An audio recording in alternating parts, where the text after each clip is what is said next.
as a result of other people's negligence for over 50 years here in South Florida. If you get injured as a result of somebody else's negligence, it can be a car accident, it can be a slip and fall, medical malpractice, negligent security. If somebody else's negligence caused an injury to either you or one of your loved ones, give us a call. Our phone number is on our page, our website is on our page, and our email addresses are on our page. Please give us a call for a free consultation. We'd love to help you. Let Zach and I protect your rights. Hello, everybody.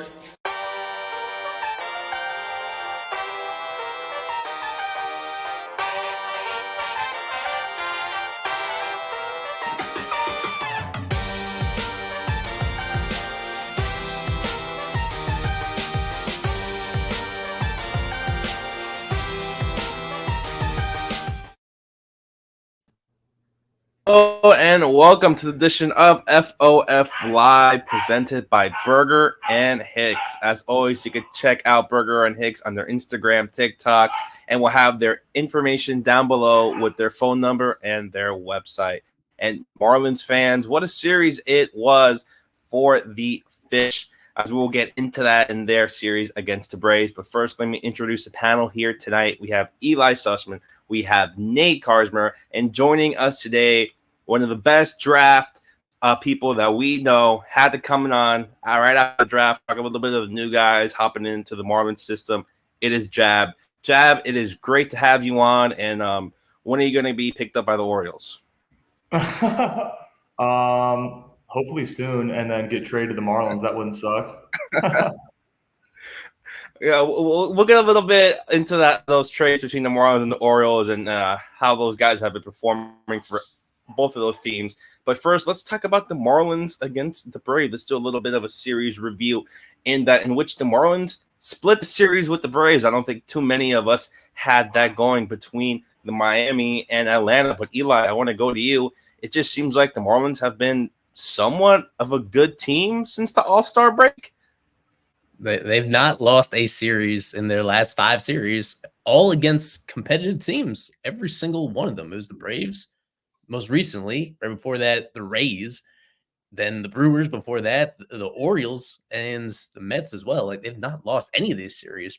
And you thought they were on their way to losing after these first 2 games kind of went as scripted, where Max came out shaky in that first appearance on the series opener, and then that second game blown lead late. It just didn't seem there was enough offense to cover up for the inconsistencies of this pitching staff. And then the last 2 games, they really surprised us with how that came together. The bullpen was lights out in that third game to get that win. And then most recently, that's one of the most complete games they've played all season long yesterday, with Edward Cabrera on the mound, and one of his best outings, all things considered. He really had to grind through 5 scoreless innings. You don't say that very often, but a lot of deep counts. Yet he got most of the guys out. His velo was about as good as we've seen it all year. His commands was much better than what we're used to with him. And overall, yeah, pretty impressive. Also speaks to where the Braves are right now, where I think we touched on this during the Braves preview stream, is like, this might be the worst Braves team we've seen in the Acuna era in 6-7 years at this point, just due to the injuries that they have. Some veterans not being quite as consistent as we thought they would be. Like, they had Ozuna, they had Austin Riley in this series, and then basically nobody else hit very much at all for them, even against whatever is left of this Marlins pitching staff. So that was impressive. Also, shout out to the plate discipline that this Marlins lineup suddenly has. They are walking at like a 9% rate since the All-Star break, which is top 10 in baseball. And this was after being by far the most impatient team in the league the first half of the season. So even when losing Jazz, losing Bell, the guys that they have sliding in there, mainly Xavier Edwards, we'll get a whole lot on him. Like, him on down, it's a different approach, and it's a better approach, and it's allowing them to manufacture some runs, or at least get guys on base, so that when they hit home runs, drives in more. So that's how you set up guys like Jonah Bride in the middle of that 6-run inning to hit a 3-run home run instead of a solo shot. That stuff adds up. Yeah, overall, I think you got to just give some credit to this team, where they're they could have gone in the White Sox direction where things were bad from the start and then the wheels really fall off late in the year. And instead they're going in the opposite way where they are totally doomed to be non-competitive, but at the same time, still have something to play for, still have some pride in them. And the vibes are pretty good despite nobody really knowing each other in that clubhouse. Yeah, lots of moves made. We'll get into that. Marlins making some more moves today, and just how many different players are just rotating around the clubhouse so far this season. But Nate, again, the Marlins splitting off against the Braves. What did you see more in terms of maybe the starting pitching of Miami? Eli mentioned maybe not the best Braves team in the last couple years, but again, you're playing against one of the better teams, if not in baseball. You still have guys like Ozuna, Austin Riley, Matt Olson, Jorge Soler, who they just got at the trade deadline. How do you see the starting pitching of the Marlins perform in that series? Well, the two notables were definitely Max and Eddie, and I watched all of Max's start. His slider was good as ever. Obviously, that's his best pitch, but his fastball, he struggled with his fastball command. Got beat on that a couple times, notably on the Orlando Arcia moonshot. And Skip noted that he was able to, after the first 2-3 innings, that he was able to persevere and end up going 5 innings, which a few of us did not think was going to happen, but he did make it through. And then Eddie, of course, continuing his recent stretch of looking better. Of course, last year we mentioned that it might be time to send him to the bullpen, and he delivers, I think, his best start of the year against a Braves lineup that isn't as good as they've been in years past, but it's still the Braves playing at Truist on a Sunday, and that's when the Braves usually do most of their damage against the Marlins. But his 8 strikeouts, only 2 walks, so that's the biggest thing in my opinion, for Eddie. And I'll go back to the hitters real quick. Jonah Bride has a season OPS of 751. Who would have thought that? He's worked some good counts. He had 2 homers this series, and of course, Xavier Edwards, 21-game on base streak. He had 3 walks this series. Just like Eli noted, his plate discipline has been off the charts. Even when he's not hitting and laking out, I think he had 2 or 3 infield singles this series with his elite speed. He's still able to get on base and cause havoc. So Eli also said a lot of pride in this group. It could have been bad to worse, but they beat the Braves in Truist Park, and they didn't lose a series of the Braves in Truist Park for the first time since the first series back in 2022.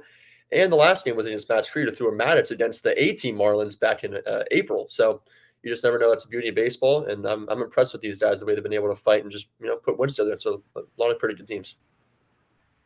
Yeah, especially with the new players coming in and out, and we'll get into more and maybe who they got in these last couple of days. But Jap, I want to go to you.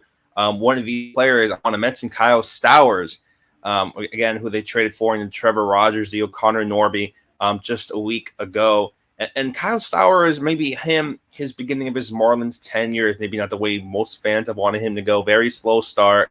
Just got his first hit in one of those games. And with Kyle Stowers, do you see from him maybe when he was more of a prospect? And is this coming more to fruition now with the Marlins? Is this maybe what you imagined, or see him just still getting used to the new org? I think the biggest thing is definitely him getting used to the new org. I mean, this is a dude that probably believed that he should have been up with any team, but he was, backlogged in that super deep Orioles system, sadly. And I think with him coming up, him finally getting his chance to, really prove, kind of almost in a sense back to the Orioles, like, hey, I can play Major League Baseball while also trying to prove to the Marlins that he can stay here for a while. I think he was just trying to do too much over these first couple of games. And you could kind of see that in his first 2 or 3 at-bats in Atlanta, where it was like he almost wasn't even seeing the ball. Everything was just moving so fast. And then you look at the last 2 games in Atlanta, he seemed to slow it more down, deeper counts, got some hits, even his outs. I think it was the last game of the series, he had like a 108 line out to center. Like, I think his ABs are just going to keep getting, better and better. And that's just going to come with, him knowing that he's in a place where, especially at this part of the year, where he can fail and still be there every day. So I think it's only going to be coming up for him. Yeah, and with Stowers and getting him, Eli, what have you seen again? Maybe what do you hope to see from Stowers going forward with him? Is this what you hope to project from him as, or how do you think he can fit and maybe towards the long-term future with the Marlins? I think the simplest fit is to be an upgrade over Nick Gordon. With all due respect to Nick Gordon, I think he's the one. The presence of Stowers is kind of the final nail in the coffin of Gordon's Marlins tenure. Just somebody that is better suited defensively to play in left field, if nothing else, and the power potential is better. Just the overall offensive profile is a lot more complete. So I wouldn't say that I have super high expectations or a lot of pressure on him. Connor Norby was the centerpiece of that deal, and he's the one that we think might be the very best position player prospect in this organization. He's the one that we're going to set higher expectations are on. With Stowers, it's really anything you can get is a plus with him, and you still have plenty of years of club control to really work it out. He's somebody that you just hope as long as he improves from what we've seen this first week in terms of results, he's somebody that's going to squarely again come into camp next year and have kind of an inside track at making the roster yet again and building upon that. He's somebody that I think we're going to learn more about once he gets a full season in the organization and a full spring training with whatever the coaching staff is, whatever that looks like entering 2025. So yeah, I'm not putting a whole lot of pressure on him immediately. I'm just excited to see a fresh face. And it made a whole lot of sense. Of all the guys they acquired, he's the one where it was a very easy fit to slide him into this group, considering the other outfield options they had left behind. So just excited to see him get regular reps every single day, and that seems to be the plan so far. Yeah, you hit the keyword right there. Outfielders, new outfielders, and a lot of different faces the Marlins have been seeing now in the outfield. We can go ahead in their names. Christian Pache, Derek Hill, now and Kyle Stowers. Just so many different names that are coming in and out. With Nick Gordon getting DFA'd today, all four of those players are no longer with the organization, along with Josh Bell, Trevor Rogers, just a new era for the Marlins. Eli, Nick Gordon getting DFA'd, the new outfielders coming in, Derek Hill, Christian Pache. Well, what do you make of these transactions? Well, we need to start with Gordon. To remind people, it was a straight swap with Steven Okert. And I think most people were in favor of that. The Marlins had, believe it or not, a surplus of lefty relievers back then, which isn't the case now. All of a sudden, they've traded all of them. But in that moment, heading into this year, in terms of a present roster fit, it made a lot more sense to bring in Gordon, to buy low on a guy that was possibly going to be DFA'd anyway by the Twins and didn't really have a role there, who was out of options and needed to be on the team. But as a former first-round draft pick way back in the day, for somebody that just a couple of years ago when he was healthy, he showed the makings of being a possible average, well-rounded regular. It was worth taking a flyer on him, and they put him in a platoon from the very beginning, only hitting against right-handed pitching. The Sunday version of Nick Gordon was elite. On Sundays, I think he hit 5 of his 7 home runs for the season. He had like an OPS over 1,000, 5 of his 8 home runs. And then it's just the other days of the week were a little bit of a problem for him. Whatever his process was, getting prepared for games Mondays through Saturdays, didn't translate the same way. Close your eyes, brace yourself for the Savant page with him. It's a lot of blue. There's aside from slightly above average running at this stage, even his base running impact wasn't quite what they hoped it would be, but just frosty cold across the board, from his approach to just the quality of his contact overall. It didn't work out. It was worth a shot. And they gave him about 4 months. They gave him 275 plate appearances and that OBP of 258. It's just so hard to make that work, especially if not even a good defender out there in the outfield. But I thought this was a risk worth taking, all things considered, to bring him in. And at this point, it was just time to turn the page to anybody else with a little bit more control, with, if nothing else, somebody that's a little bit better defensively and has a willingness to take a few more pitches. Really the overall numbers just say it all. He was sub-replacement level for the team, despite all the talent that he has. And again, with new faces coming in, I don't know if you expect too much from them, more than just maybe flyers and seeing if they can do some there with Christian Pache and Derek Hill. But now we have Jab in here. I want to go ahead and talk about the new Marlins that were coming into the system from the trade line, from prior to that with other trades, and now having almost a full week since that deadline to get into games, to get a little bit more used to the organization. We've seen starts from Mazur, Snelling in the organization. Cerna has just been absolutely tearing it up. What is your evaluation of these prospects now that they've actually played some games in the Marlins organization?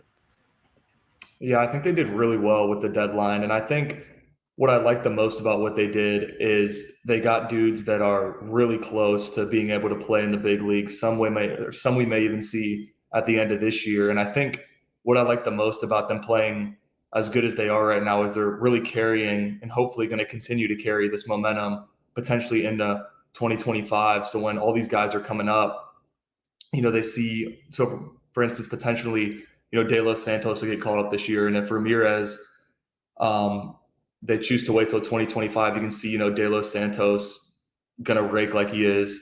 And then maybe that instills some confidence in him. But I really like how they approached it, getting some guys that are either in the bigs or really close to that. And then even the guys that aren't, I think Abraham Ramirez, who they got from the Yankees, is kind of a DSL lottery ticket, moves really well, super athletic. Even the Sok Sim guy from Pittsburgh, we know about him. The injury history is kind of lingering there, but up to 100 when he was 18 in Korea, so has the stuff there. So I think it's a really good blend of guys that can be in the big soon and compete, and then guys who are kind of a little bit more of a project but have, really present tools. Yeah, and Nate, the same thing with you. Just how have these guys just been tearing it up and finally playing some games in the Marlins? Or Externo has just been great. I know Mazur just had a really good start the other day. What have you seen from the new Marlins in the minors? After this, we can go ahead and talk about the new top that was just dropped.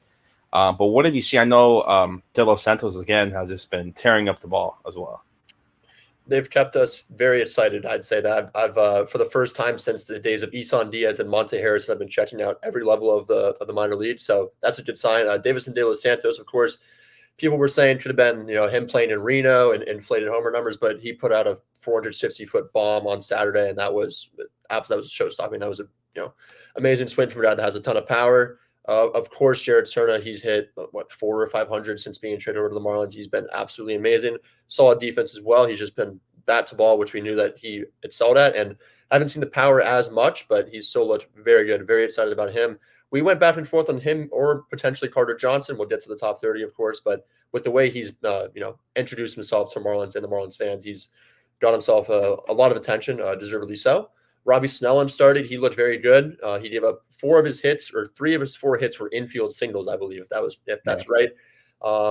The Padres, we also touched on this, that they've not done too well with their pitching development. They definitely rushed Mazur to the bigs, that's for sure. And they didn't do their best with Snelling. Snelling was the youngest pitcher at his level, so I wouldn't really worry about him. I touched on that even on the trade deadline, the spaces and the stream. So he's looked amazing as well. Off speed's there.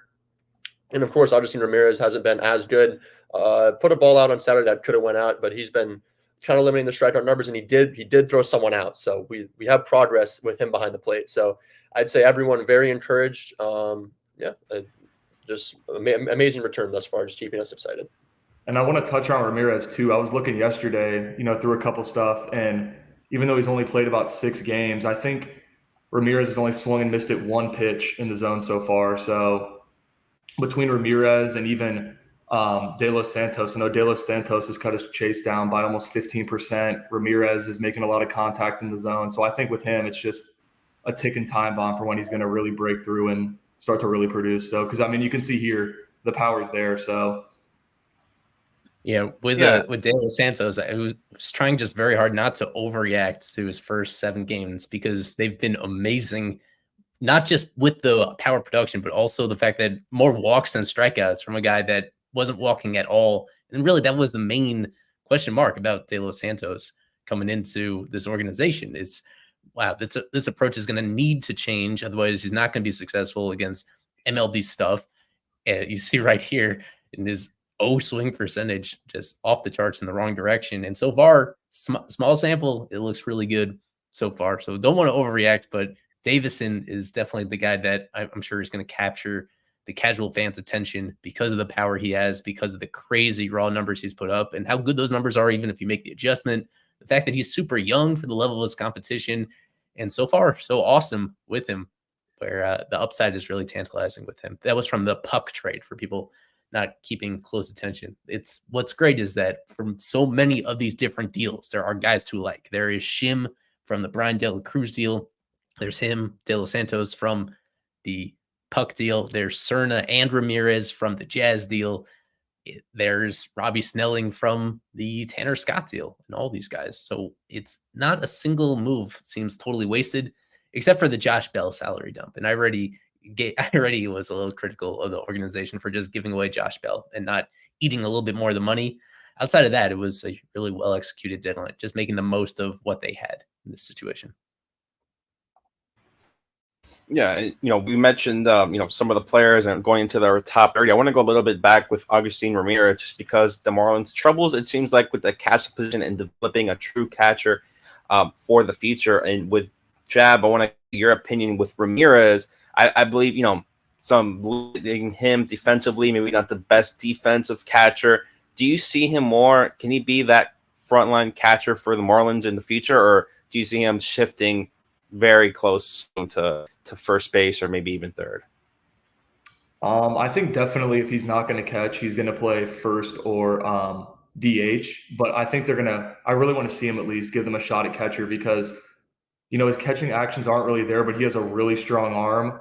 And he's also, again, only 22. So I think some more reps at a higher level like AAA. And then if we see him in the bigs at the end of this year or even in spring training, maybe catching some of these more high level guys like a Sandy, like a Yuri that'll be back. Maybe that can help with his actions too. A lot of these higher level guys being able to locate a lot better. So I would like to see them keep him behind the plate just for the sake of his arm because it's special. And I don't really want him to have it wasted at first or a DH spot. And, what's the worst that can come from that with the rest of this year in spring training? So I think he has the potential to stick. He'll definitely be, a below average to average defender there, but it won't be a total disaster back there. So, and we know they're going to give him the chance, per the reports that have come out with the potential Kansas City deal and potential deal with Pittsburgh. The Marlins wanted the catcher, and they're going to give Ramirez every opportunity to succeed back there. And personally, after watching the Nick Fortes offensive odyssey, I'd much rather have a guy that's below average defensively and has a strong bat.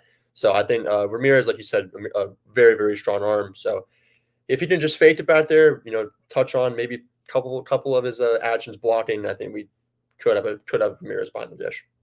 Yeah, not to pick on Ali Sanchez, but I just noticed he still does not have an extra base hit since joining the Marlins. And he's been with this team now for a month and a half. And let's just say he's not blocking Ramirez or anybody else if they decide to call him up in September.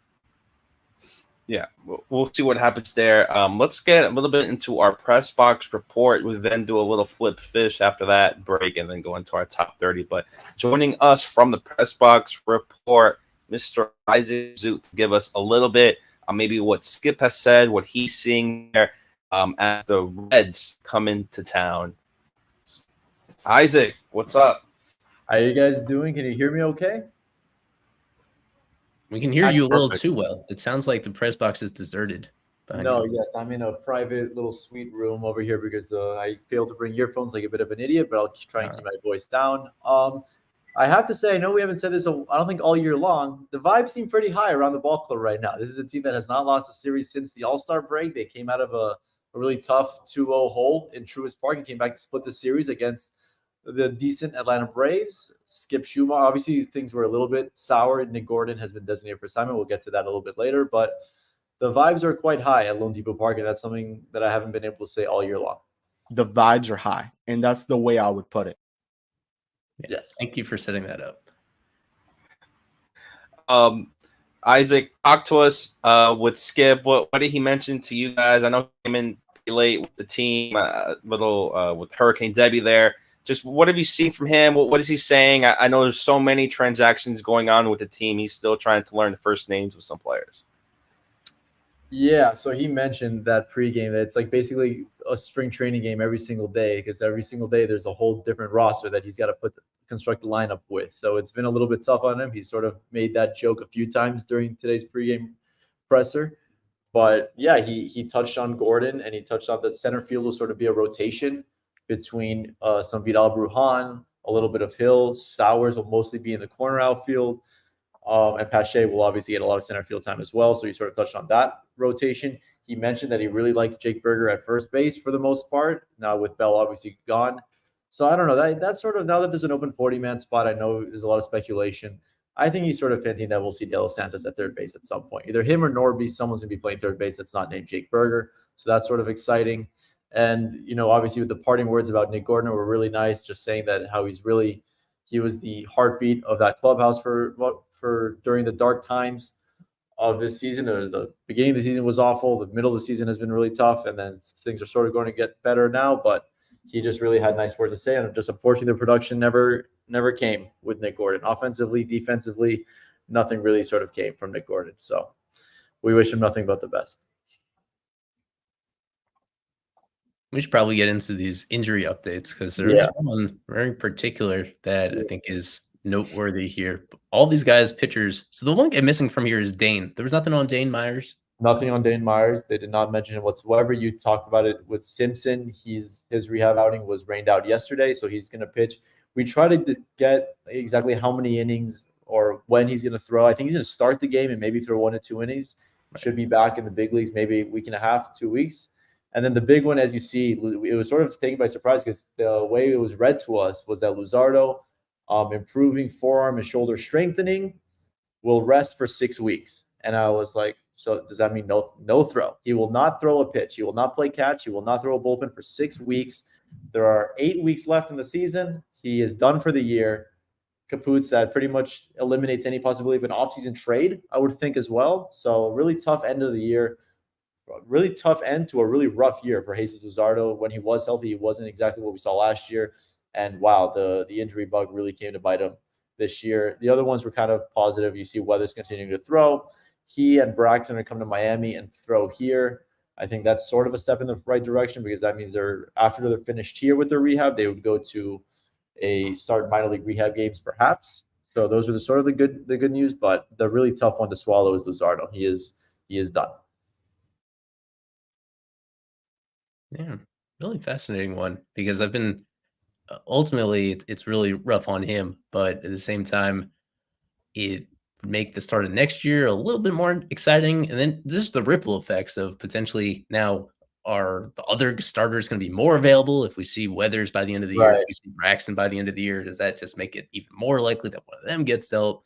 It's really fascinating. Just the final stats on Luzardo finishes with a 5 ERA in just 12 starts this year that he made with the team. The peripherals looked a little bit better, but we remember the fastball velo was down quite a bit from what it had been previous year. Swing and miss wasn't quite as much as it had been as well. So it's really interesting question about what to expect from him moving forward. And a reminder, this is a back injury, not arm related whatsoever. And yet it turns out to be such a long-term thing. Yeah, you bring up a good point about does it make it more likely that someone like Ryan Weathers could get dealt? And I mentioned that in the pregame scrum to a couple of colleagues and a couple of employees that hey, I personally think it would be a mistake to trade Ryan Weathers at this stage.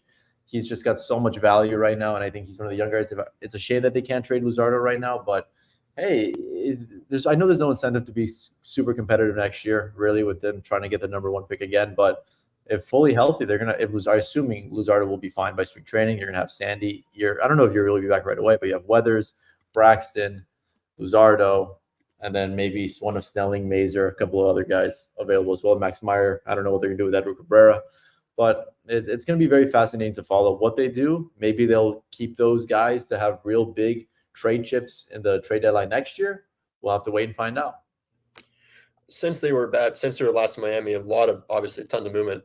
We got any locker watch of who took whose locker and what's it like in there? What's the new layout with all the new guys coming in?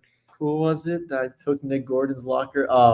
David Hensley has Nick Gordon's number 1 locker by the entrance. Derek Hill, he is there. No one really bothered to talk to him. But I think we're gonna get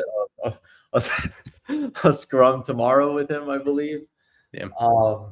I wasn't really looking too much at the locker placements. I know, he's obviously being optioned to AAA.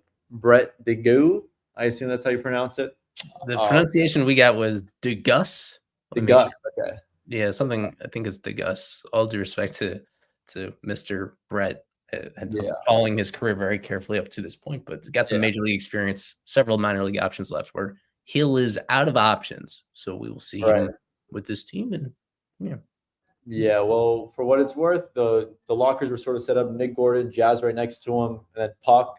So the two lockers next to Nick Gordon's old one, which is now occupied by David Hensley, completely empty. No one is in there yet. So it's going to be fascinating to see who fills those. But yeah, Jazz's, Puck's, and Nick Gordon's, all new faces. Yeah, just a complete makeover for the Marlins over the last week and a half, and we'll get a little bit more into that. Any final thoughts there at Lone Depot? Anything worth of note before we start the flip fish? I had forgotten that Emmanuel Ramirez was still on the active roster. When I saw him, I was like, what the heck is he doing here? But I forgot he is on the active roster. So barring a blow up, we should be able to see him at some point. But no, nothing much else. Stay tuned for a possible Xavier Edwards interview on Fish Unfiltered on Thursday, an in-person pod in the interview room at Lone Depot Park. So that should be something to look forward to for you guys. But other than that, until the calendar flips to September and they start calling up some of these studs, it's going to be a little bit of tough viewing here for a little bit. But it's still Major League Baseball. I don't know. The record would say otherwise. Jonah Bride still hitting cleanup. We're good. Yeah, that's just need a few here. You just need Jonah Bride on the heater of his life and Xavier Edwards also being a top 10 hitter in baseball. I'll pull up Jab's tweet on that shortly after the break. He's been off the charts. We're just running out of good things to say about X. But we will go. Oh, I already spoiled it. I can't believe I clicked the wrong thing. Hopefully people were looking away in that moment. I didn't see it. I didn't see it. Good. At least a few people didn't.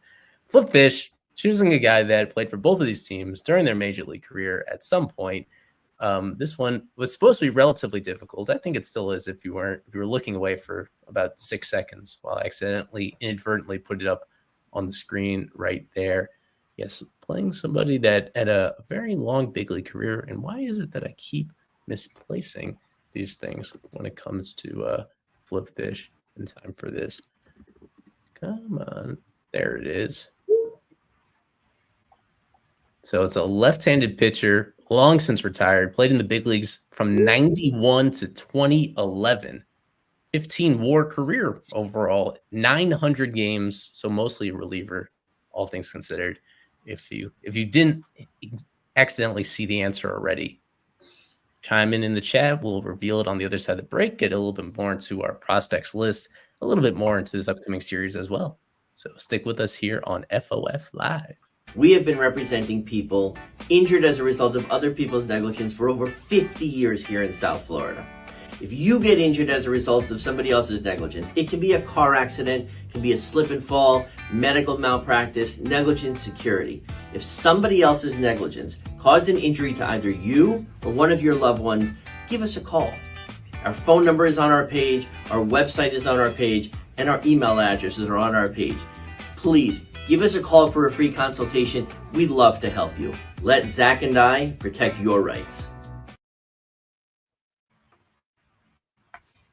Yeah. All right. Ricky Bones was actually not a terrible guess right here because he debuted in 91 and played for both of these teams. But this is 20 years. Bones only made it through 10. 1991 to 2011. This is one of the all-time leaders in appearances. Arthur Rhodes is a right-hander, I believe. Arthur Rhodes is a left-hander. He is this left-hander. Oh, really? That's correct. Yeah. Good job, Chase. Forget who we did the last time for this series. When these teams that's what's funny is these teams played less than a month ago, and yet the roster on the Marlins side is like completely different. It's a funny circumstance. Robert Duggar's also a flip fish. What about Robert Duggar? He's also a flipped Marlin and red. Oh, forgot about that. I imagine he's not in affiliated ball anymore though. Poor guy. All right, let's get into to what people came here for. Let's get into the new top 30. We'll talk some prospects while we have Jab here. Isaac has to go cover. Hopefully, Marlins win. We'll see what happens, who they trot out there, any new roster moves. But again, you can always follow Isaac on Twitter for all updates. And Kevin is there too, I believe. So you can also follow Kevin and for his little tweets and nice things he has to say. But always a pleasure, Isaac. Thank you. Time to cover Roderick Munoz. See you later, guys.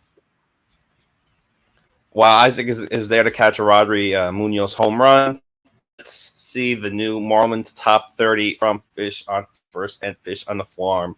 Lots of to discuss here. We'll see how long this will go. But Eli, Nate, Jab, consensus top 30 here. Thomas White, Connor, Norby, Noblemeyer. First off, are you all in agreement that Thomas White is the best prospect in this Marlins organization? 100%. 100%. That was one of the only choices. So we already got this question from Parrish about which were the most controversial picks. And the answer to that is like all of them are controversial except for Thomas at the top. Thomas has been really awesome from start to finish this season while moving up to high A. Really the only hiccup in his season was going to the Futures game. He did not pitch well. His control was way off during that Futures game appearance. And aside from that, in terms of games that were actually in the regular season, it's a low 3s ERA, it's a low 3s FIP, and it's 3 pitches that are all really interesting, from his fastball to his improved changeup to his breaking ball. That it looks like a really impressive future starting pitcher in the not too distant future, like not without the realm of possibility that he maybe finishes his season at Double-A. He kind of singled that out as a goal of his. And there's still a month and a half left in the Double-A season, so maybe he even makes that leap at the very end of the year. He's been healthy. He's been good. I'm somebody that I actually like to lean towards position players over pitchers when it's close, understanding that all these pitchers are going to break, unfortunately, at some point, and they're just not used as heavily. They're not quite as instrumental in changing your franchise, but to me, he's just the one guy on this list that has the fewest blemishes overall. That's turning out really well, and it's a reminder that even though, I mean, we still like Noble and still has a ton of projection and ability, and he's right there with Thomas at high A right now. It's not always about the order of the draft picks that you make. This might be part of last handful of Marlins draft classes where the best guy in their class isn't necessarily the first one that comes off the board right there. It's about just making sure that you get value from several different guys. And it's important that the first rounder works out, but it's not essential. And Thomas White was a first round talent that fell to them just outside the first round, and that has really looked good. And so that's really one of the only guys near the top that was drafted and developed by this organization so far. Otherwise, 6 of our top 9 are ones that were very recently acquired. Yeah, and I want to go ahead. 4 of these names were recently drafted or were drafted in the 2024 draft with Carter Johnson, Morlando, Aiden May, and Grant Shepherdson. Jab, those 4 names, what do you think of maybe their placement there in the top 30? And also, how have you found out maybe how they've played so far and affiliated, specifically with Morlando and Johnson? Yeah, I think, and the funniest thing too is I want to go back to what Eli said, where it's kind of funny where it seems like 2 years in a row, the Marlins' second overall pick for the organization is the one that was the most universally liked amongst the fan base, where Thomas White somehow fell to the 50th overall, and same with Carter Johnson, who were 2 guys that I thought were going to be gone before the Marlins could even think about picking them. So, but I think they've shown, even though PJ, it was 1 game, the first pitch foul ball that I thought he hit on the highway out there in Clearwater, that was cool to see. But I think Carter Johnson, the most impressive thing with him his first game was, and like I talked about with Stowers, where these guys that kind of get put into these really bright lights, how quick can you slow the game down? And that was pretty apparent with Johnson, where even his first AB, he kind of probably first time seeing some higher velo, coming out of the Alabama high school season. And it was kind of like right after that first AB, they were right in a competitive at bat. So I think that was good to see out of him. Would have liked to see more Lando play when they continued that game. I don't know what exactly happened with that, but yeah, I think across the board, the more I kind of think about it and look back on it, I'm really happy with the guys they picked, especially being able to sign Shepherdson. That's a guy that I really like, 5 to 6 in high school, super easy, kind of leans towards cutting it, which is really good. So that's another dude that I can't wait to see them roll out next year. Yeah.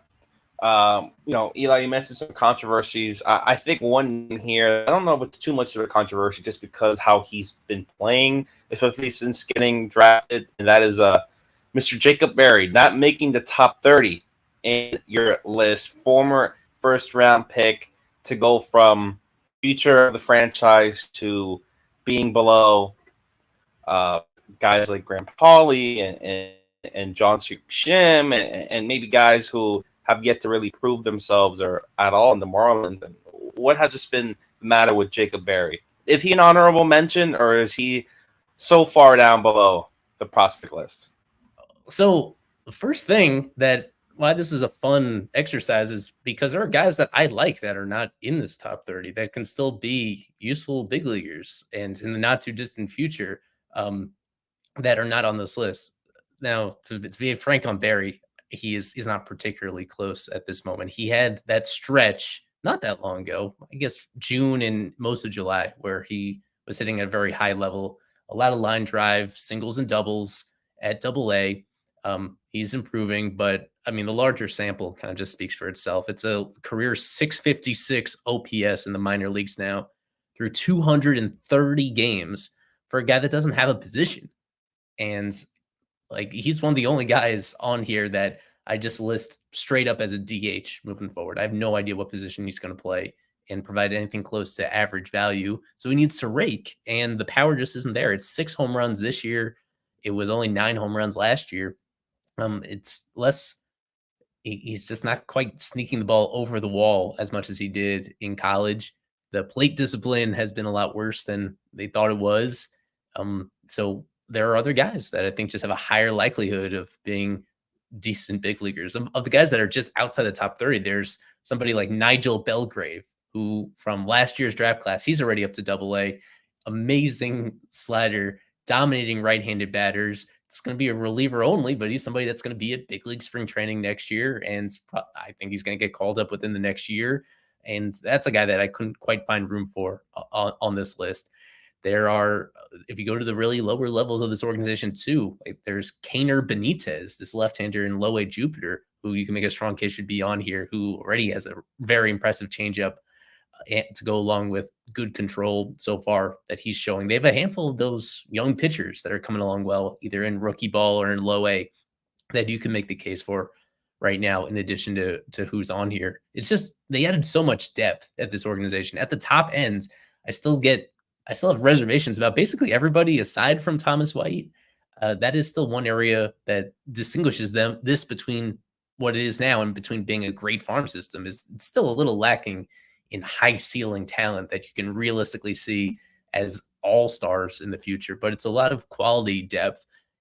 And it helps when those guys are close to the big leagues too. That's why, especially the top 10 of this list, all those guys, with Carter Johnson's the one guy that we put in there, even with like 1 game of pro experience or 2 games of pro experience. But with everybody else, those are guys that are their proximity to the majors is a lot closer, and it's easy to see that translation. So it's really every level of the organization has buffed up a little bit between the drafts and between the trades that they've made. And there's no room for Barry. And I'd say that compared to other outlets, we're not as beholden to somebody's draft position or how much money they got right off the bat. Another guy that's not on here is Yidi Cape, who was the equivalent of a first-round draft pick a few years ago in international free agency. And his approach at the plate just isn't what it should be. He hasn't grown into his body the way we thought he would.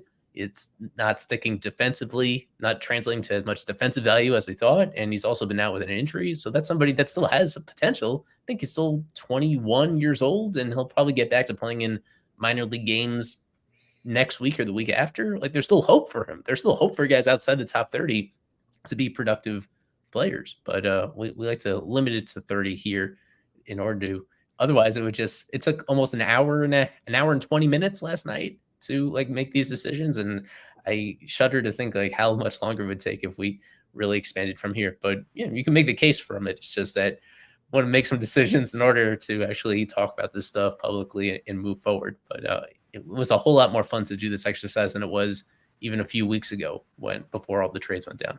Yeah, and going back to Parrish's comment also, we debated pretty much from 2 down to 30. I was vouching for Gage Miller to John over Kemp, and I'm fine with Kemp at 30, but it just goes to show how much depth Marlins have added over the past just couple weeks between the trades and the new draft guys. So very, very exciting time. I mentioned that I wasn't on the one preseason. I wonder what it would have been like compared to ranking, Dylan Head or whoever was at the top of that list compared to the one we have now. So it's, like I said, very, very exciting.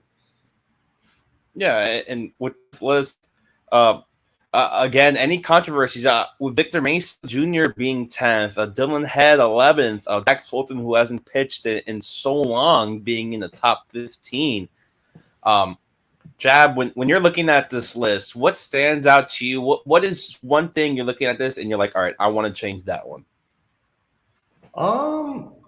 I think the one thing, honestly, and it's a positive that sticks out to me the most is just the future of the bullpen depth. With Aiden May, Eknes, and Belgrave is kind of what I can kind of see as that big three-headed monster in the back end of that pen. Even though they are all righties, it's May who would have a top probably 10, it's probably even higher than that, sweeper in the bigs right now. It's Nigel Belgrave that would have an elite sweeper in the bigs right now. So I think that's probably the most positive thing to look at forward. But I would say, and Eli did say it, but I think the thing that it's lacking the most is just kind of like that one definitive, this is our guy type prospect. And yeah, Thomas White is going to be a really good big leaguer. But it's just kind of lacking that this is our dude. Like, this is the untouchable, how like Yuri was. We're just kind of lacking that kind of golden prospect, so to speak. Yeah, just looking at it as well, and you go into that top 10, it's just really only one position player from the Marlins that was on here before the deadline. Victor Mesa Jr. being the only one there before the deadline with new acquisitions, Ramirez, Carter Johnson, all those guys. Eli, how do you make for here the feature of position players? I feel like most of us can agree, or all of us, that was the weakness of the Marlins organization compared to the pitchers, just how not great it was compared to other organizations. And when you're looking at this list, how do you maybe take away the feature of the position players and if they could potentially develop into future major leaguers? Yeah, well, they got some guys that, at least upon arrival, looks like they can really swing it. A good combination of both approach and power that they have there between Ramirez and De Los Santos. And even Jared Serna is somebody that grew on me very quickly just from watching him play. He's a tiny guy, but the amount of torque that he creates in his hips when he swings is already like translating into so many of these powerful line drives in a way that is really encouraging. So they went after certain guys that, for the most part, they were kind of missing in this organization. They've had some guys that have popped up this year and improved their stock and shown promise, between Joe Mack hitting for power to all fields. That's been really exciting after missing that last year. And then on the other end of the spectrum with Javier Sanoja, I think it has to exceed anybody's wildest expectations that he has a 6% strikeout rate in AAA over the course of like an entire season at 21 years old. There's value there. That's pretty special. That's a nice to have somebody like that who also plays a bunch of different positions. That is somebody that has been a really encouraging story. To see him to sustain what he's done now for like 4 months has been an awesome surprise right here. It would just be great now all of a sudden that not a lot of these guys are locks to stick at premium positions up the middle. Like right now, fingers crossed, if Xavier Edwards can get by at shortstop, that answers a big question about this organization moving forward. But if not, if he likely has to move down to second base, then you still have both shortstop and catcher as pretty significant questions. With us, like the reason why Ramirez isn't for us the top position player is because we have pretty serious concerns about his defense. I hope he proves them wrong so far. That'd be huge if he does. Right now, like, we're excited because of what he shows offensively, but at the same time, even now, even before the trade, he was playing a significant amount of time between DH and first base. I don't know if he's going to stick there. So they have gotten a lot of bats in this organization. They're going to score more runs beginning next year and for the foreseeable future, more runs scored than this past year. At the same time, this past season went off the rails really early on because the Marlins defense was one of the worst in the big leagues. And with this group of guys that they have right here, it's a question about how many of these guys are really going to be clear positives defensively as well. And if any of these guys are able to combine being a great hitter with being an above average defender, then they would be that kind of high ceiling prospect that you get really excited about.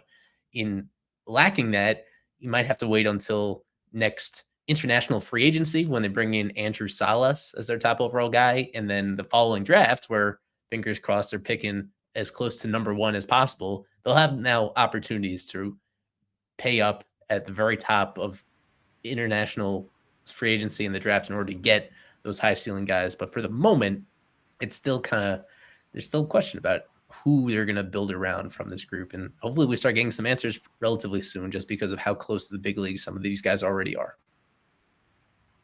Yeah, and Nate, I know you had some input on this. Maybe for you, who was maybe your guy that you tried to convince needed to be higher in this in the prospect list? Was there a guy you're like, all right, he's too low, that you're saying that you were like, all right, I have to, all right, this is my guy that needs to be in higher spot? Well, there is the very storied Dylan Head versus Victor Mesa Jr. debate, which I said when I got on it, but I'm not going to go for into this. I believe that Head is the better prospect, but me and Kevin were both on the Robbie Snelling train. Carver was more so on Mazer, but Snelling, we see a Braxton Garrett type ceiling for him. Just a guy that's really spots his pitches well, kind of low to mid 90s, but very good off speed, very good slider, very good curveball as well. So if he can mix off speed well and continue to build his fastball up just a little bit more and continue his good command, I think he has a very high ceiling. We were also on the fence about putting Ramirez over Noble Meyer. We talked about how Noble hasn't been, elite this season, and Ramirez is a very, I'd say, safe offensively, but his defensive concerns do weigh him down. So I was fine with that. I did mention Gage Miller. I was pretty high on him, and I was also a little bit higher on Shim than a few other people were. I think, like Jab touched on, hitting 100 or that yawn, it's very, very good stuff. Obviously, his injury history is concerning, but I think it could be a little higher. But yeah, I think we all agree on mostly everything else. And another name that I did want to point out that also fell off the list was Nathan Martorella. He's been pretty lackluster since coming back and Luis Rise deal. So he's also off the list, but it just goes to show that how many dudes the Marlins have added as of late. Yeah. The last thing I want to touch on is just Troy Johnston, because we got several comments about Troy, who we were very high on entering the season, which partly was due to the state of the system, but also due to the fact that his performance was off the charts last year, and he hasn't followed it up the way that you want to. At the same time, he's at a point where his prospect stock can only go down totally out of his control, but just due to his age at this point. Now he's 27 years old, repeating AAA level. It's these prospect rankings we need to be realistic about. The path that these guys have to actually have long big league careers. And unfortunately, the Marlins they're not in any hurry to let him start his big league career or even show what he's got under this current situation. I've seen complaints out there. I co-sign those complaints that all these guys are grabbing off of the waiver wire to fill out their bench instead of just calling up Troy, who's basically the same age as a Derek Hill or a David Hensley, and to see what he's got. It would get people a lot more excited.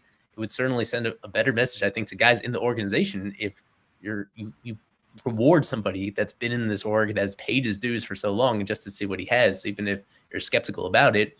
Yeah, it's been really frustrating. And just because he's like a first base only guy at this point, and due to I think the team has just put him in a really bad position to have a substantial major league career, unfortunately. And we have to just reflect that if we don't think he's going to have a great path in order to get regular playing time with the Marlins or any other organization, then it's not a ranked prospect anymore. So it's been a real bummer, because Troy's been awesome to cover, and I know he has enjoyed our work even when it's not about him. He's just been a great citizen and a great teammate overall through now 5 years in the organization right here. And he's just, the circumstances around him have been really difficult now, being under 3 different administrations in the front office during his time here, that the current group doesn't really value what he does all that much. And I hope that this is a surprise and we see him up in the big leagues before the end of the year. But just by the way that the team is behaving right now, and all these, let's just put it bluntly, all these strangers that they're pulling off the waiver wire instead of calling him up, yeah, it looks like things are moving on without him. And the final guy I touched on, we did move him up a little bit. Juan De La Cruz, who was great in the FCL and had a great first start in Jupiter, could also be, me and Kevin were vouching for him, maybe go up a little bit higher, but we'll wait till the end of the season how he does in low A to potentially move him up more. But he's had a great 2024 thus far. Last guy I want to touch on. Yeah, and maybe lastly before we get into the predictions and whatnot, with PJ Morlando being 13th, maybe not even cracking the top 10. Or are you guys really that low in terms of PJ, or is it maybe in terms of long-term future you don't see him manding maybe too much of the outfield? Well, the thing, they drafted him as a center fielder. So, and for now, he's going to try to prove people wrong and play that position. He'd be higher. He'd be kind of in the same tier as Head, or maybe you make the argument right above him if we felt he had a lot of defensive value. But at this moment, he still has a lot to prove in that regard. He's a little older for a high school guy coming into the pros. He's already 19 years old, which means that you need to take that into account when you're projecting moving forward. He's already quite filled out physically, and it's good that it's translating to a lot of raw power right now. Let's see how much game power it translates to. He's somebody that can move up a lot by the end of the season. We'll update this list again about 2 months from now, and I'm hoping to be pleasantly surprised by some of these draft picks, how they perform as we get to see them in actual minor league games. They can move up pretty quickly. But at this point, just want to see some performance from him. There's a lot to like there. But at the same time, there's a reason why he signed for less than slot value, a lot less than slot value. He was not a typical first-round pick type of guy, just due to a kind of bizarre amateur career that he had. But still like him a lot in order for him to be in the top half of the list. Yeah. Let's see a little bit. Go into predictions. We actually have. I don't know if you guys want to talk about John McMillan at all. That's another new Marlin. I don't think too many of us have mentioned. Eli, is there anything? Is there a spark notes on John McMillan, or should we head on straight to predictions?